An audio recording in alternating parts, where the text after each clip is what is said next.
център 112. Кажете. Добър вечер, тук на запуската на съда има бой.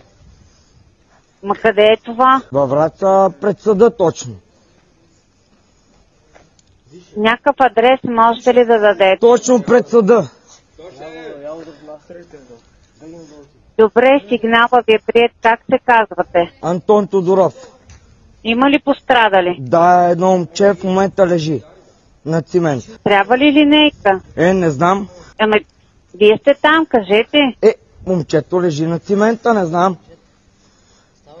Господине, погледнете го, вижте го, питайте го. Пачи, какво става, бе, човек? Какво се казва? Бутни го, бе, човек. Пачи, бе. Изправи го. Бутни го на една стран, бе, деба. Бутни го на една стран, бе, човек. Трябва ли линейка? Откъде я знам да не съм доктор? Трябва ли линейка?